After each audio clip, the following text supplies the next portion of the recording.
Mr. Witness, kailan mo ba talaga final itong kaso laban kay VP? Yung una na affidavit po, Your Honor, nag-file kami January 30, if I'm not mistaken.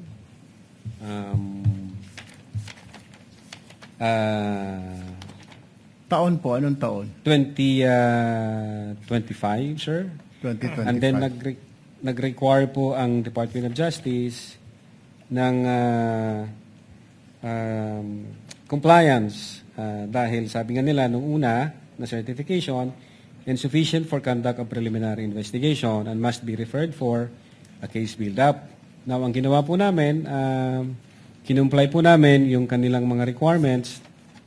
And then, come 11 February 2025, niresubmit po namin yung aming affidavit of investigation, Your Honor. Nasaan na po itong kaso? Naisampa na po ba ng DOJ o hindi pa? I think ongoing po ang preliminary investigation. 1 year, preliminary. 1 year, over 1 year. January to January is 1, February, March, April, May, June, July. Is that normal for the DOJ to conduct a preliminary about over a year, Mr. Witness? Di ko po masasagot, sir. Hindi ninyo masagot. Could it be, hindi po kayo nagtatanong sa kanila, Sir, ano problema? Bakit hindi po pa naisasampa sa korte yung aming isinampang kaso dito sa inyo? Hindi ho kayo nagtataka? Ang alam ko, sir, Your Honor No, hindi kayo nagtanong po sa kanila kung bakit? May kulang pa po ba? DOJ, ano po ang kakulangan?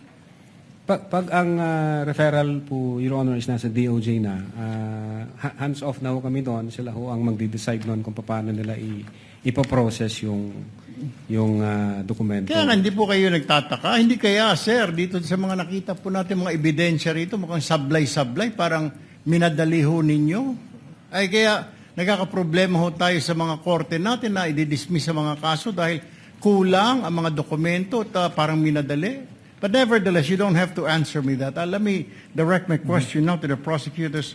Mr. Prosecutor, yes. Ito po mga ebidensya na nakita ho natin, hindi pa ninyo ni-review na may mga nakita, hindi nyo nakita itong inconsistencies. Okay. Doon nga po sa sinasabi ng defense na pinirmahan, sinubscribe, pero mas maaga yung pagtanggap.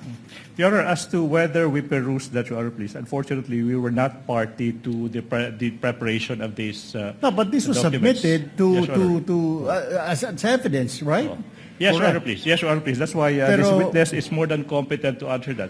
But the main point of the prosecution, Your Honor, please, they already filed and complied with these requirements and addressed these defects, if you may, by filing a February 10, 2025 affidavit investigation. That's why, if you have observed our good Senator Judge, we have been objecting as to the relevance of this. Exactly because what is in contention now is the latest affidavit of investigation that is now pending before the DOJ, Your Honor, please.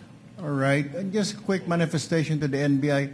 Mr. Witness, next time po pag nagsampaho kayo ng kaso, make sure, kaya nga I was asking you kanina, I already have this feeling something is wrong dahil sobrang tagal na sa DOJ ng kaso ninyo. There's something wrong with the case. Siguro po, next time, make sure na yung kaso isasampa ninyo is airtight. Tama po. Kasi madidismiss yan. Yung mga kaso na medyo hindi po tight talaga ang kaso. Ano po? Yes, Your Honor. Sayang naman yung inyong pinaghirapan. Doon, ang dami natin nakita. Totoo po lang na nagmura ang vice-presidente, nagbanta ang vice-presidente. Sa ngayon naman po ako, nakita ko naman po yun. Pero pagdating po yan, usually pag sa technicalities tayo nagkakaproblema. Don't forget that. Yes, Your Honor. Quick manifestation. Thank you, Mr. Presiding Officer. Noted, Senator Judge Erwin Tulfo. Senator Judge Alan Cayetano, you have 2 minutes, sir. Less than 2 minutes, quick clarification lang. So January 30, yung unang affidavit of investigation. Yes, sir. January 30, tapos February 5, yun yung sagot ng DOJ na may 7 notes. Yes, Your Honor. At February 5, yun din ang filing nung impeachment complaint against against Vice President Sara Duterte. And then, which you said wala kang knowledge doon. I'm just looking at the dates. Then February 10, yung revised na dun sa mga ang ginamit ng DOJ word insufficiency, yung 1 to 7, na punuan, no? Or whatever the term is. So, ang sagot ng witness, sir, sagot mo yung February 3, baka attachment lang kasi nung una yon. Yes, sir, I think so. Sir. Pero hindi siya pwedeng attachment nung una kasi January 30 sinubmit yun eh. So, hindi ka naman pwede mag-submit ng January 30 na attachment mo February 3. So, you went 3 days into or 4 days into the future kasi may 31 yung January. Well, sir, siguro ang makakasagot po niyan si Agent Calilong, sir, since siya ang signatory doon. I don't think you can answer it. Point ko lang, hindi logical na it was an attachment sa January 30 because wala pang February 3 nun eh. So hindi pwedeng post-dated affidavit. Second question lang, sa parehong investigative affidavit of investigation na sinubmit, walang input doon ang PSG, ISAF, PSC, ISAF, CIDG. So kayo lang yan. A statement, Your Honor, yung in-attach po namin. Yes. So what I meant is that questions kanina nung many here, including the Senate President, Win Gatchalian, na did you consult the investigation ng PSC, etc. So nung final nyo to, walang input directly or indirectly ang Presidential Security Command, ang ISAF, ang PNP, CIDG, and anyone else, the National Security Council. So purely NBI to.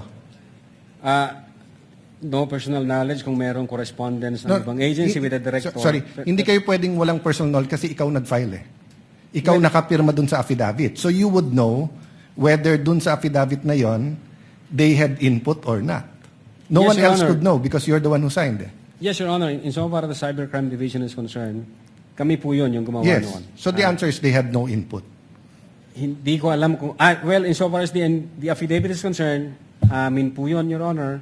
Now, kung correspondence between other agencies and the NBI, hindi ko na po alam kung may usapan Okay. yung Thank you. director Thank you, at saka ibang Mr. agency. Presiding Officer. Thank you. Thank you, Senator Judge Cayetano. Senator Judge Ontiveros. Thereafter, Senator Judge Ejercito. Am I correct, JV?